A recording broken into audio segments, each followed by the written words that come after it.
Welcome back, everyone. So we're going to give a little bit of a try to a new segment. It's going to be called Instructor Tales. Maybe some fun moments, some nerve-wracking moments from instructors. And we have Anthony with us, which was a couple of episodes we've already done with him. He was Derek's instructor, so I'm sure he's got some nerve-wracking moments. Go ahead. What have you got, Anthony? Tell me about you. Tell me your most nerve-wracking moment with a student.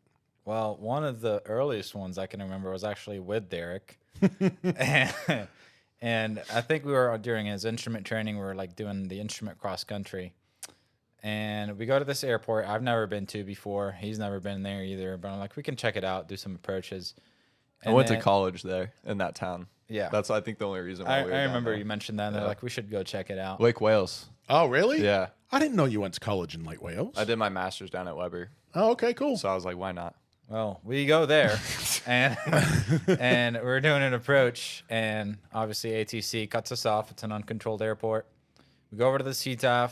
We're announced we're doing the approach for, I forgot what runway it was, but we're coming out of the west. And then on the CTAF, there was jumpers. There's skydiver activity, and we're calling or making our calls like 15 miles out. So I call them aerial targets, by the way. Yes. I'm joking. Just in case anything. I'm just joking. Well, we were up there. We're announcing our position, getting closer, and they're like, we're jumping in 5 minutes, jumping in 3 minutes, whatever. And then jumpers away. And then we tell them, hey, are we going to be good? Like, are we going to interfere with you guys at all? And then the pilot goes on CTAF, and he says, what runway are you doing your approach? And we tell him we're on runway 27, so on. And he's like, as long as you do standard traffic, which is left traffic. We looked at the chart again, and we made sure we're like not, having a brain fart or anything. And he's like, as long as you do standard traffic, which is left, you guys are gonna be fine. So we're like, okay, that's fine. We continue. We're planning to do a touch and go, and then go back to our next airport. And then jumpers are away, and we can't see them obviously because they're tiny little targets, as you said. And we go on. I start looking at Derek, and he's under the foggles, and I tell Derek I can't see him. I don't see him on ADSB. I don't know what's going on, and I don't like this. And we get closer and closer, and he's like, we're still doing a touch and go, right? And I'm like, yeah. He said left traffic. Make sure you turn northbound when you go. That's what he said, and we'll be good. And then I get this feeling that I should probably not do that. And I tell Derek, as soon as we touch down, get off the runway. Like, let's just do a full stop and figure out what's going on. And we land, we do a full stop, we get off the runway, and we just see this massive group of skydivers starting to land exactly where our pattern was going to be at. Yep. Once we started, where we were going to turn, they're all coming down there, and it was going to be a massive carnage if we continued that plan. So that's one of the moments where I'm like, this could have ended very badly. Yep. If you don't follow your gut feeling. So we've seen the mess that a bird makes to the windshield. That would have been a real crap show. Yeah, it would have hurt. Yeah. It would have hurt on both sides for sure. So Okay. So most fun experience. Most fun experience. As an instructor, it would have probably been that one flight I did to Key West with Derek.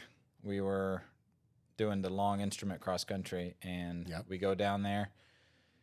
At the time, it sounded like a good idea, but we were going to follow the coast down the west coast of Florida down to the Keys, and the sun was setting, and we're over water, nothing to see for miles and miles away. Till you run into the balloon. It was definitely a moment where, like, damn, one thing goes wrong in that engine, and it's over. But we got down there safely and kind of had a decent day down in Key West. Yeah. On the way back, we were kind of caught in a little bit of precip, I would say, right. And IMC, which we were on an IFR flight plan and everything. We come back on the way up. I don't think Derek was ever in IMC at that point. That was like kind of one of his first times in actual. And we go in there and we start getting in the clouds, and it's dark out. And I tell Derek, it wasn't really peak summer yet. And I tell Derek, hey, if you see any lightning, like, let me know, because we need to know if we're in those clouds or we're in precip, let me know. So Derek starts looking at me and he's like, I think there's lightning. I think something's going on. And we're in the meantime, we're just getting hammered by rain. And I look over and I try to see what he's seeing. And the strobe lights are There's on. the strobe lights. And I just tell him to look over at the placard and it says, if you're an IMC, turn the strobes off. And I told him, no lightning no more. So that was that. And it was definitely a fun experience because I had to go to the bathroom really badly too. So it was a moment where he kind of saved me there because I could no longer focus on getting this down. I told him we have to get down somewhere. Yep. And we do. We land in Winter Haven, and he lands in Winter Haven, and then I just start slamming the brakes because I want to get off. And it was 7:02, and the FBO just closed at 7 o'clock on the dot, and we kind of had to beg him to let us in and do our thing. Oh no! At that point, it just starts getting the tree line looks attractive. Oh yeah, anything looks attractive, especially if it's dark. Yeah, especially if it's dark. So, just flying down to Key West, obviously the balloons down there, and that thing's absolutely huge. Yeah, right. That's off of what, Sugar Key? I think it's Sugar Key or something. I think so. So I've always given that a massive wide berth. I mean, like for me, I pretty much follow it like Fort Myers and then shoot across. So I've done that in Cherokee and then the Cirrus a couple of times. And every day of the week, I would rather take the just across the water, But with enough altitude to give yourself the option to try to get back to land. Going back to the question you asked me before, that's definitely when I'd rather have a multi with me than not. So, well, I went with that as being, okay, well, 12,000, 9,000 to 12,000 feet is going to give you enough. Right. With power management / airspeed management, really, because at that point you don't have any power, to be able to get back towards the shoreline, if not to the shoreline. Yeah. Because you do not want to go down in that particular area. That place, from what I remember, it's actually pretty loaded with sharks, and then I mean, even if you make it to the glades, even if you make it to shore, you're in the Everglades, so it's not very attractive there either. No, it's gonna take some time to get you. So, hair-raising moment other than Yeah, the traffic pattern has definitely been an area of pucker factor, you would say. It's only happened to that degree of dangerousness with only one student I've had, thankfully. The infamous space, the final turn. Oh yeah. We're kind of getting started to get comfortable with the pattern there and kind of all the power settings, all the speeds, what to look out for. And he overshoots a little bit that base turn. We got a tailwind on base and kind of try to point him in the right direction. And he starts getting overshot by the winds and he's not very comfortable turning steeply. So he's there getting slow, a 30-degree turn or so. And then he starts having the bright idea of using some rudder into that turn as we're turning onto that left base there. He starts using that rudder and we get slow and the stall horn goes off. And at that point I had a little bit of experience. So I was kind of letting it go to the point to see where he's going to kind of make a decision or notice the problem. Because I'm there gauging if he's ready for solo. And it gets to the point where we're in the 50s. We're in the low 50 knot regime there.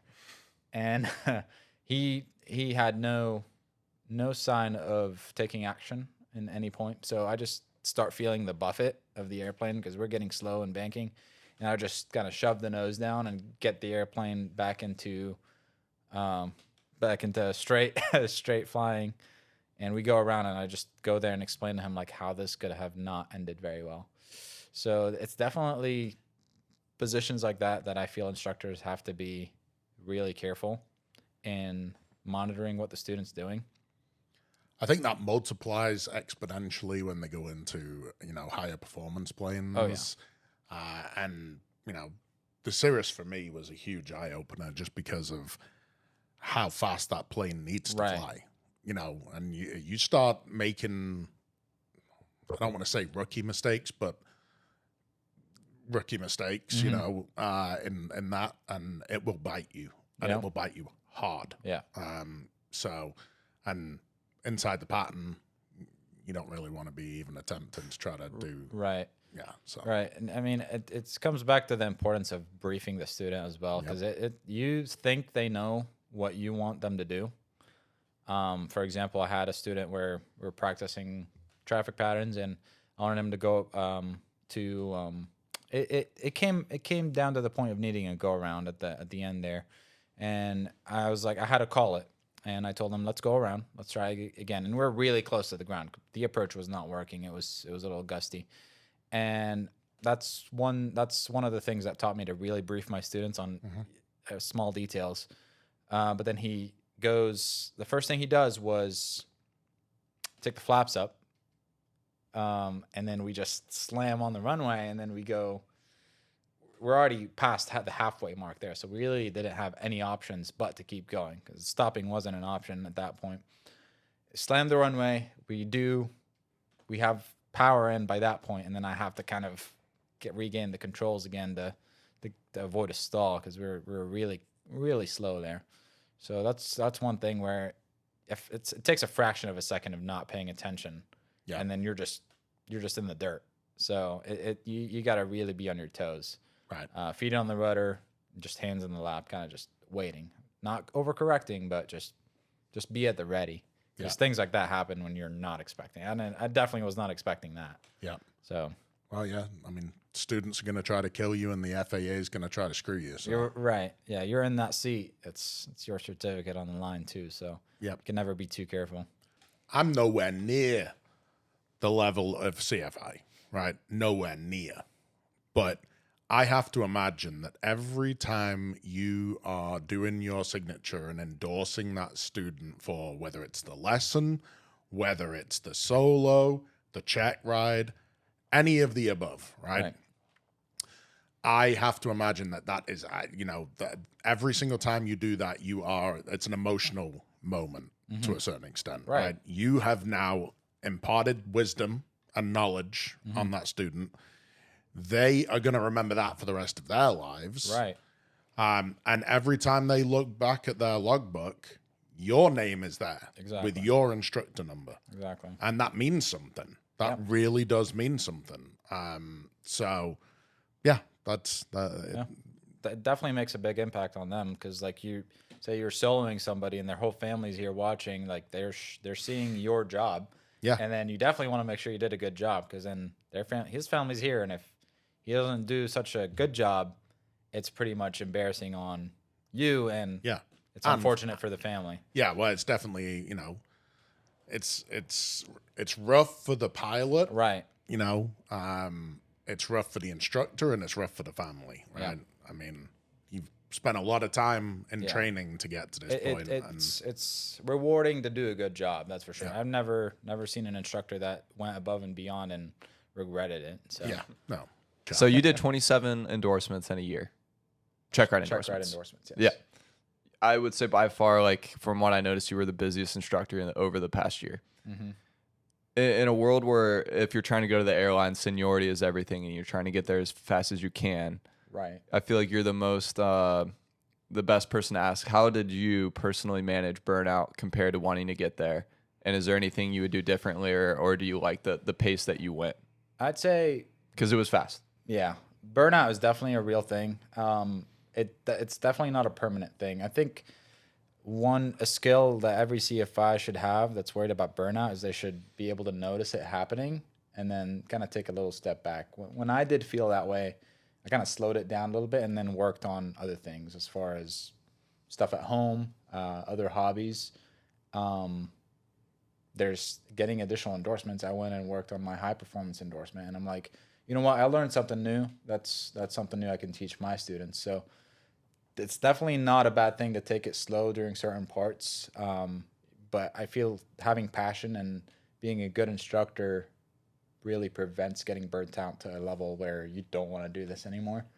So I'd say just work on yourself. Don't enjoy the way you're doing this, because I told a student that before.